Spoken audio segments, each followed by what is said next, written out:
Hello friends, Radhe Radhe, जय श्री कृष्ण। कैसे हैं आप सब? उम्मीद करती हूँ आप सब ठीक होंगे, स्वस्थ होंगे। मैं भी ठीक हूँ, स्वस्थ हूँ। तो जोर शोर से चल रही होंगी आप लोगों की भी जन्माष्टमी की तैयारियां तो शुरू हो ही गई होंगी, क्योंकि अब टाइम तो वैसे बहुत है। 26 तारीख की जन्माष्टमी है, 26 अगस्त की। लेकिन हाँ, जैसे मेरे जैसे उत्सुकी लोग होते हैं वो लोग तो साल के शुरू से ही जन्माष्टमी की तैयारी शुरू कर देते हैं। सोचना कि इस बार की चौकी कैसी सजानी है, क्या डेकोरेशन करनी है, क्या करना है, कैसे करना है। सो उन्हीं सब चीज़ों में मैं भी लगी हुई थी। सारा प्रबंध हो चुका है, कैसे बनना है, क्या स्ट्रक्चर बनेगा, कैसे बनेगा, सब कुछ हो चुका है। बस चीज़ों को असेंबल होना वो है कि हाँ, एक दिन पहले असेंबल होगा। तो रही बात ये सब बारे में, तो आज का जो टॉपिक है ना वो बहुत ही अलग सा है। हो सकता है कई लोगों को ये चीज़ पसंद आए, कई लोगों को ना पसंद आए, कई लोगों को गुस्सा आए कि भाई ऐसे कैसे बोल दिया। सो उसके लिए मैं पहले से आप लोगों से बहुत बहुत बहुत क्षमा मांगती हूँ। लेकिन ये चीज़ होती है हमारे साथ, कई बार हो जाती है, और टाइम रहते अगर पता चल जाए तो अच्छी बात है, इसे हम सुधार सकते हैं। तो चलिए बढ़ते हैं आज के हमारे टॉपिक की तरफ। तो क्या है हमारा टॉपिक? हमारा टॉपिक ये है कि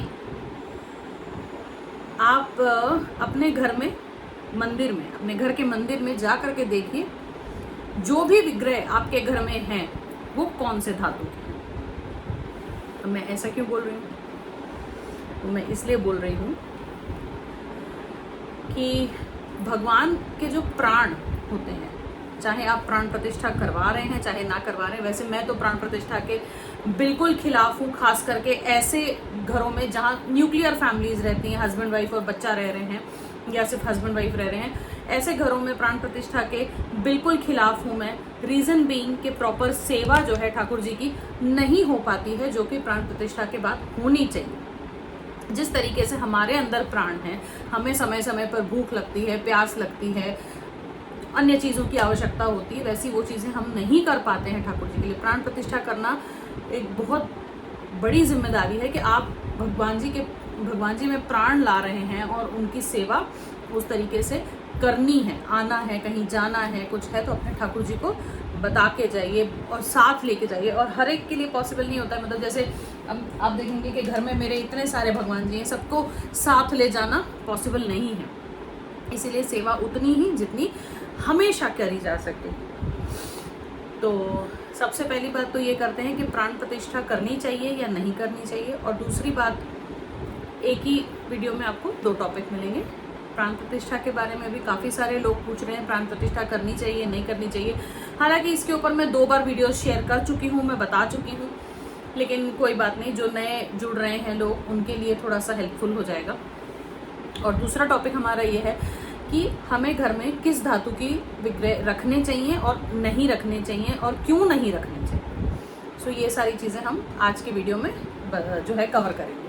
जितना ज्ञान मुझे मिलता है मैं आप लोगों के साथ शेयर कर देती हूँ, क्योंकि ज्ञान बांटने से ही बढ़ता है। अपने पास रख के कुछ नहीं होगा, अपने पास रख के दुगना नहीं होगा। बांटो, बढ़ाओ इस चीज़ को। जो अगर है कि हाँ पता है, उसे बांटो और बढ़ाओ। तो सबसे पहली बात, पुराने ज़माने में जो मैंने मेरी मम्मी की नानी से सुना था, तो उनका कहना ये था, अभी तो वो नहीं है, ना मेरी मम्मी है, ना मेरी नानी है, ना मेरी मम्मी की नानी है, लेकिन हाँ बहुत पहले जब वो कुछ बात कर रही थी तो मैंने सुना था। और आज अचानक बैठे मुझे याद आया कि हाँ वो ये चीज़ बता रही थी कि जैसे तुम लोगों ने अब ये कर दिया है कि हर घर, जितने घर उतने मंदिर, ये कर दिया है।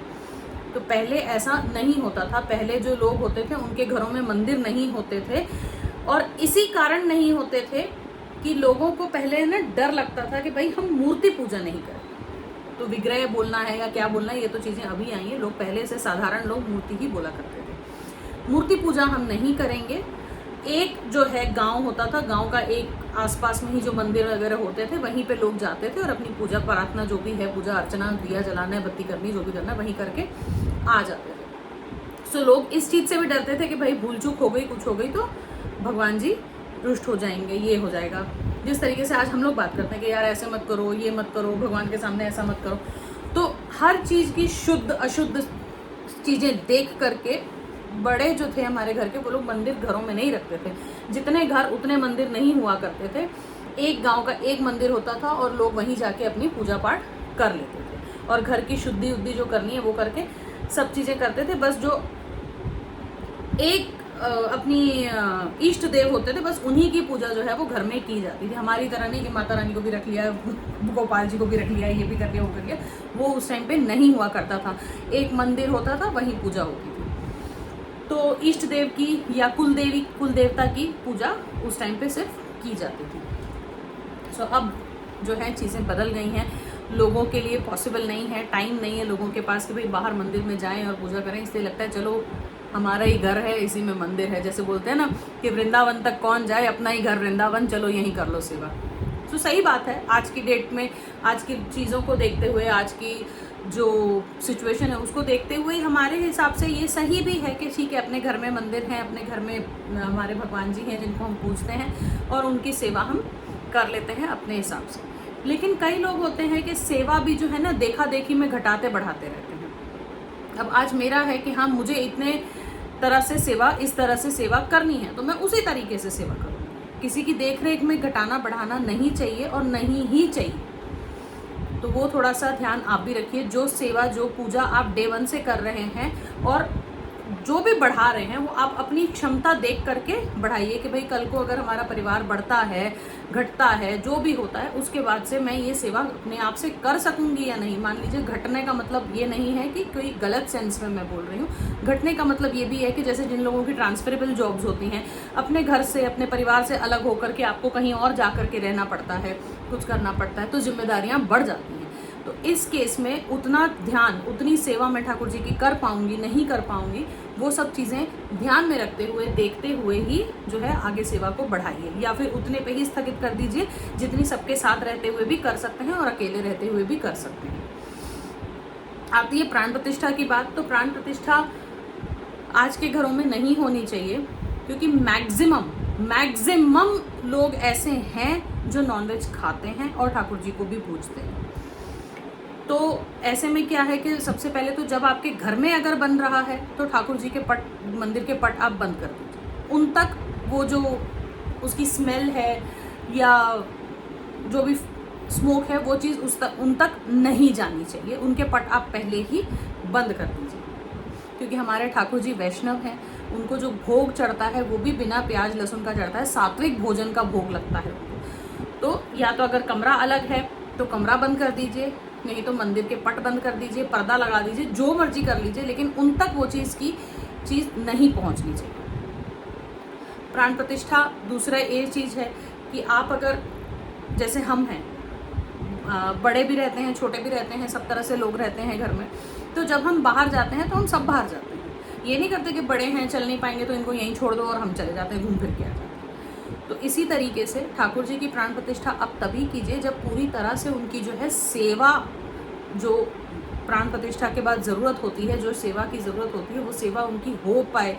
टाइम टू टाइम उनको नहलाना, उनको भोग जो है देना, उनको सुलाना, शयन करवाना, सब चीज़ें आप अगर टाइम टू टाइम कर पाएँ और आपके घर में इतने हेल्पिंग हैंड्स हों आपके साथ कि अगर आप ना कर पा रहे हो तो आपकी जगह कोई और उनकी जो है ये सेवा मन से, उतने ही मन से करे जितने मन से आप करते हैं, तभी ही आप प्राण प्रतिष्ठा करवाएं। और अगर आपकी ट्रांसफरेबल जॉब है कि कुछ कुछ समय पे ट्रांसफर्स होते रहते हैं और इधर से उधर होना पड़ता है, बार बार मंदिर से जो है विग्रह को बाहर करना है, अंदर करना है, फिर ये करना है, फिर वो करना है, उस केस में हमें प्राण प्रतिष्ठा नहीं करनी चाहिए क्योंकि प्राण आने के बाद विग्रह को एक जगह से बार बार नहीं हटाया जाता, बार बार नहीं रखा जाता। अब जैसे मेरे विग्रह हैं, मैं यहाँ से उठा के आगे कर लेती हूँ, उनके श्रृंगार करके फिर मैं उनको उनके आसन पे बिठा देती हूँ, तो वो अचल जो बोला जाता है वो सही रहता है। हमारे केसेस में वही चीज़ सही रहती है। तो प्राण प्रतिष्ठा नहीं करें तो आप भी थोड़ा सा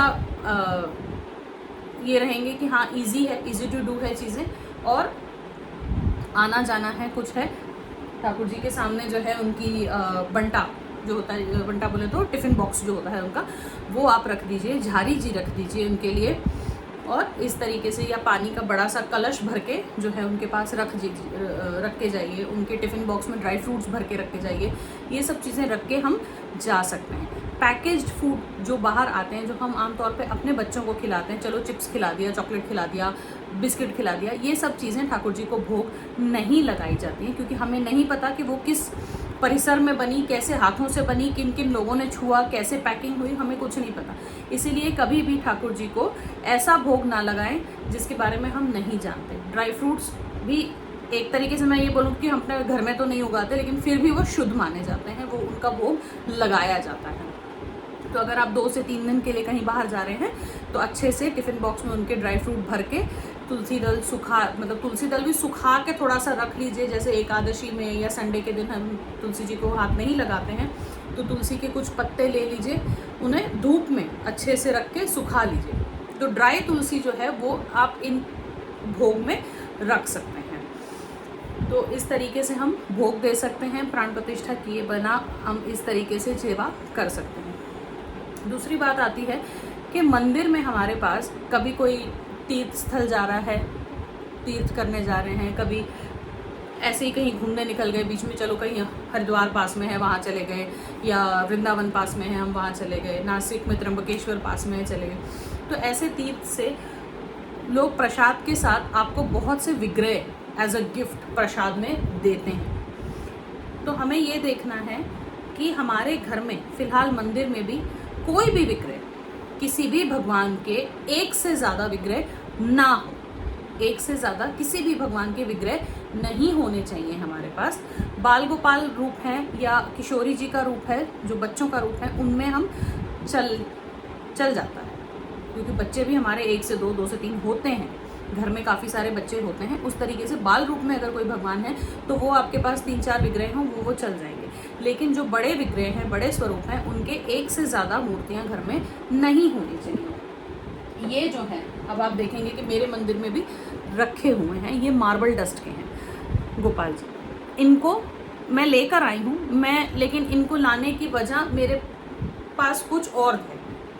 इनको मैं लेकर आई हूँ, इनके आने की वजह भी कुछ और है। और इन जो आप जानते हैं कि पोशाक वगैरह हम लोग जो है सेल आउट करते हैं, तो ये सिर्फ पोशाकों के लिए मैं लेकर आई हूँ इनको।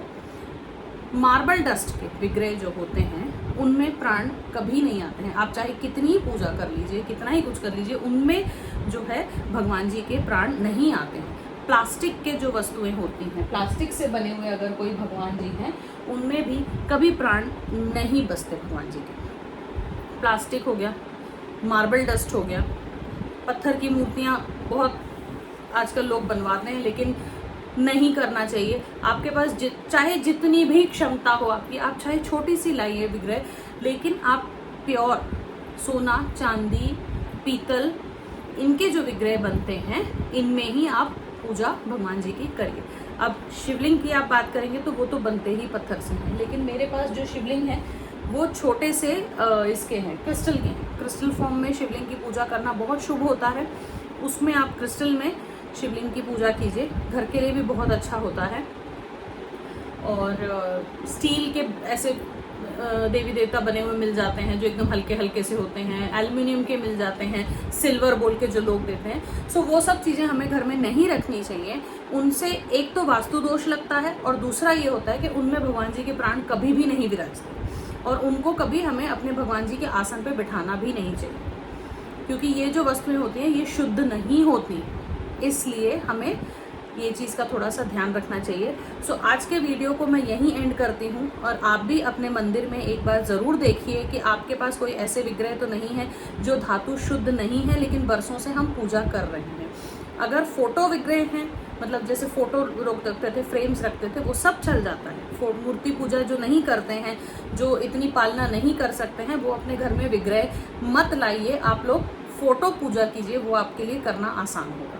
इसके ऊपर मैं एक डिटेल टॉपिक अलग से बनाऊंगी कि मूर्ति पूजा में और फोटो की पूजा में हमें क्या आसानियाँ होती हैं और क्या परिस्थितियों में हम ये सब चीज़ों को अपने हिसाब से चीज़ें कर सकते हैं। सो फिलहाल इतना ही।